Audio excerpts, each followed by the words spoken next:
আমাদের এটা এমডি পদের জন্য পদ্মা সেতুর মতো সেতুর টাকা বন্ধ করেছে, তাকেও আবার পদ্মা নদীতে দিয়ে দুইটা চুবনি দিয়ে উঠাই নেওয়া উচিত, মরে যাতে না যায়। একটু পদ্মা নদীতে দুটো চুবনি দিয়ে সেতুতে তুলে দেওয়া উচিত। এই পদ্মা সেতুর অর্থ বন্ধ করলো ডক্টর ইউনূস। কেন? গ্রামীণ ব্যাংকের একটা এমডির পদে তাকে থাকতে হবে। তাকে আমরা প্রস্তাব দিয়েছিলাম গ্রামীণ ব্যাংকের উপদেষ্টা হতে, এমেরিটাস উপদেষ্টা হিসেবে থাকার জন্য আরও উচ্চমানের। সেটা সে ছাড়বে না, তার এমডি থাকতে হবে, কিন্তু তার বয়সে কুলায় না।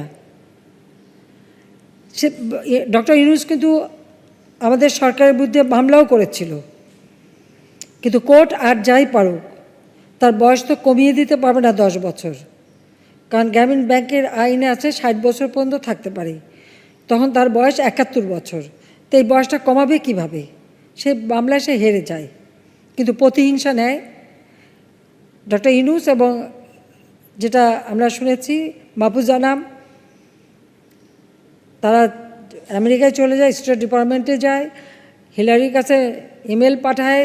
যা হোক, হিলারি লাস্ট একেবারে ওয়ার্ল্ড ব্যাংকের মিস্টার জোলিক যিনি প্রেসিডেন্ট ছিলেন, তার শেষ কর্মদিবসে কোনো বোর্ড হবে না, পদ্মা সেতুর টাকা বন্ধ করে দেয়। যাক, একদিকে সাপে বড় হয়েছে। কেন হয়েছে? বাংলাদেশ যে নিজের অর্থায়নে পদ্মা সেতু করতে পারে সেটা আজকে আমরা প্রমাণ করেছি। কিন্তু আমাদের এখানের একজন জ্ঞানী লোক বলে ফেললেন যে পদ্মা সেতুতে যে রেল লাইন হচ্ছে 40,000 কোটি টাকা খরচ হচ্ছে, 40,000 কোটি টাকা তো ঋণ নিয়ে করা হচ্ছে, এই ঋণ শোধ হবে কী করে? কারণ ওই দক্ষিণবঙ্গের কোনো মানুষ তো রেলে চড়বে না, তারা তো লঞ্চে যাতায়াত করে, তারা রেলে চড়তে যাবে কেন? এই রেল ভায়াবল হবে না।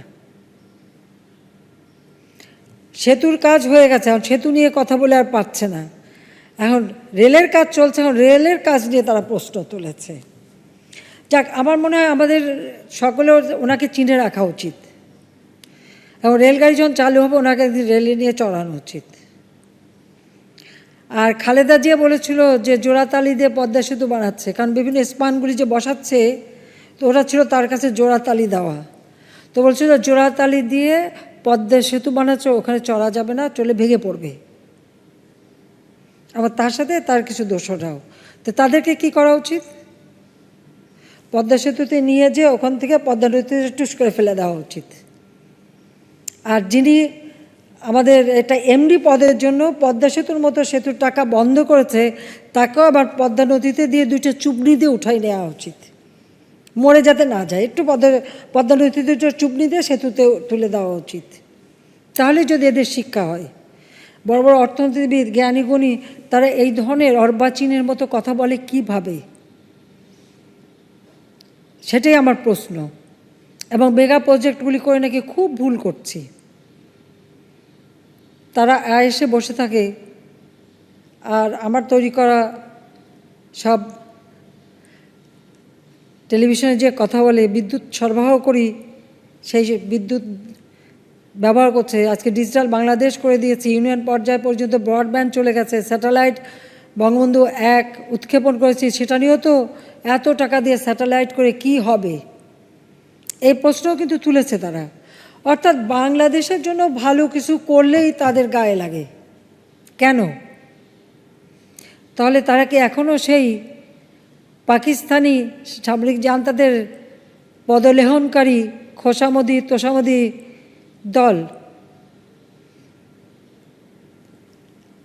গালিটালি দিই না, দিতে ইচ্ছে দেওয়ার রুচিও নাই, তবে একটু না বলে পারি না যে পাকিস্তানি হানাদার বাহিনী যেভাবে বাংলাদেশের মেয়েদের উপর নির্যাতন করেছে, গণহত্যা চালিয়েছে, অগ্নিসংযোগ করেছে, পোড়ামাটি নীতি নিয়ে বাংলাদেশকে ধ্বংস করতে চেয়েছিল, সেই পাকিস্তানিদের পদলেহনকারী সারমেয়র দল এখনও বাংলাদেশে জীবিত। এটাই হচ্ছে দুঃখজনক। এবং এখনও এরা বাংলাদেশের ভালো কিছু হলে তারা ভালো দেখে না। আজকে খালেদা জিয়া কারাগারে কেন? বিদেশ থেকে টাকা এসেছে এতিমের জন্য, সেই এতিমের টাকা এতিমের হাতে আর যায় নাই, সব নিজেরা পকেটস্থ করেছে।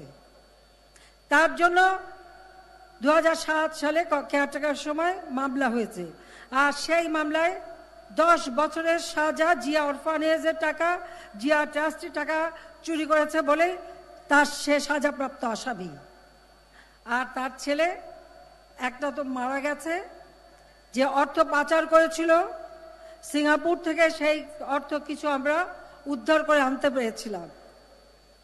আর একজন কুলাঙ্গার বানিয়ে রেখে গেছে জিয়াউর রহমান, সে এখন লন্ডনে বসে আছে। সে গেল কেন লন্ডনে? 2007 সালে তখন কেয়ারটেকার গভর্নমেন্টের কাছে আর কোনোদিন রাজনীতি করবে না বলে মুচলেখা দিয়ে দেশ থেকে চলে গিয়েছিল, দেশ থেকে পালিয়েছিল। আর এখন সেখানে বসে রাজার হালে থাকে, আর দেশের ভিতরে যত বোমাবাজি, যত খুন খারাপি, যত রকমের নাশকতা কাজ, সেগুলি পরিচালনা করে। আমাকে উনি পদ্মা নদীতে চুবানোর জন্য পরামর্শ দিয়েছেন, দুবার চুবাতে হবে, যেন আবার খেয়াল রাখবে যেন মরে না যায়।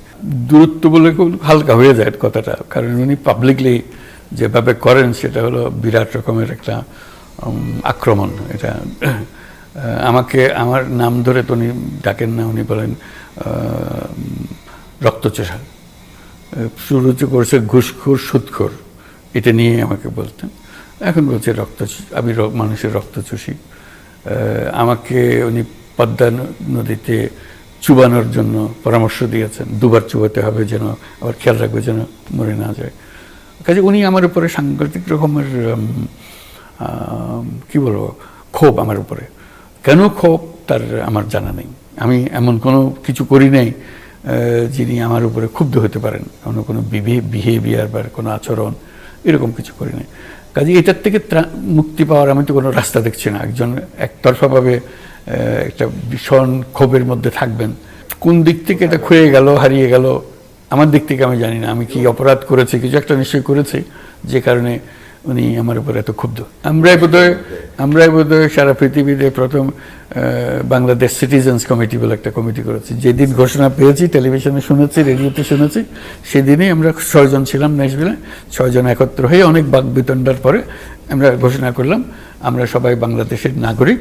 আমরা বাংলাদেশ সিটিজেন্স কমিটি বলে একটা কমিটি করলাম। সেদিনে গিয়ে তারপরে যত টেলিভিশন স্টেশন আছে ন্যাশভিলে, সেখানে গিয়ে প্রত্যেক নিউজ আমাদের ইন্টারভিউ দিতে হয়েছে, যাতে করে সারা ভিউয়ারকে আমরা জানাতে পারি যে বাংলাদেশ বলে একটা নতুন রাষ্ট্র হয়েছে, আমরা তার নাগরিকত্ব ঘোষণা করেছি।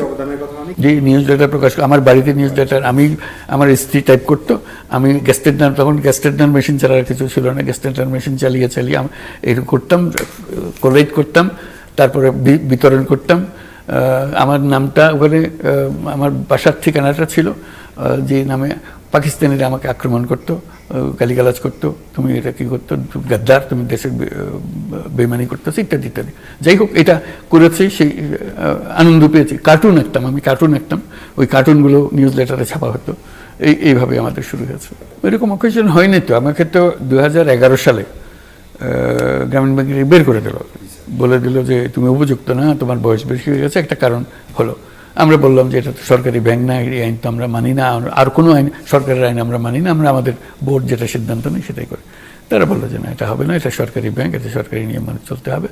আমি এটা কিনারা পেলাম না, কাজে আমি পদত্যাগ করে চলে আসলাম 2011 সালে। এটা গেল একটা সংঘর্ষের জায়গা, একটা আমাকে বের করা হলো, কাজে একটা তিক্ততার সৃষ্টি হলো। এটুকু জানি। ওনারা বললেন যেটা চলে যেতে হবে, আমি চলে গেলাম। আর এর পরে তো কোনো ঘটনা ঘটে না।